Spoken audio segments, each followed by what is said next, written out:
Hi guys, ఇది చాలామందికి ఉన్న డౌట్, అసలు ఫార్మడీ వాళ్ళు హాస్పిటల్లో ఏం చేస్తారని. సో ఈ వీడియోలో నేను మీకు ఏం చేస్తాం చూపిస్తాను.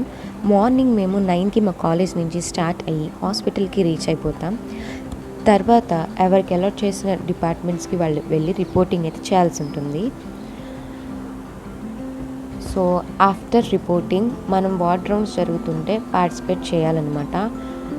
మనము వార్డ్స్కి వెళ్ళిపోయిన తర్వాత వార్డ్ రౌండ్స్లో పార్టిసిపేట్ చేయాలి. లేదు అంటే మనం సపరేట్గా పేషెంట్తో ఇంటరాక్షన్ సెషన్ అయితే పెట్టుకోవచ్చు. పేషెంట్తో సపరేట్గా ఇంటరాక్ట్ అవ్వాలి. అండ్ మన రోల్ ఏంటి అంటే పేషెంట్ యొక్క కేసు తీసుకుని కంప్లీట్గా స్టడీ చేయాలి.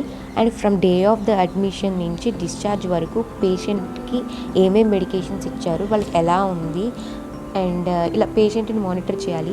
ఈ పేషెంట్కి ఇచ్చిన మెడిసిన్స్లో డ్రగ్ ఇంట్రాక్షన్స్ ఉన్నాయా, అయితే మనం ఎలా ప్రివెంట్ చేయాలి, అండ్ ఏమైనా ఇంటర్వెన్షన్స్ ఉంటే అక్కడ ఉన్న డాక్టర్కి రిపోర్ట్ చేయడం అనమాట.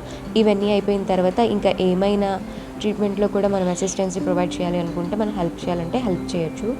మాకు అయితే 1 వరకు హాస్పిటల్. సో మళ్ళీ కాలేజ్కి రిటర్న్ అయిపోయాం. సో మనం ఇంటరాక్షన్స్ ఫైండ్ అవుట్ చేయడం, ఇంటర్వెన్షన్స్ రిపోర్ట్ చేయడం ఒక్కటే కాకుండా ఇంకా చాలా ప్రొసీజర్స్లో మనమైతే అసిస్టెన్సీ అనేది ప్రొవైడ్ చేస్తాము. సో ఇక్కడితో హాస్పిటల్లో ఫార్మడీ వాళ్ళు అసలు ఏం చేస్తారని కొంచెమైనా క్లారిటీ వచ్చింది అనుకుంటున్నాను. And I hope this video is useful for you. Like, share and subscribe for more videos like this. Have a nice day.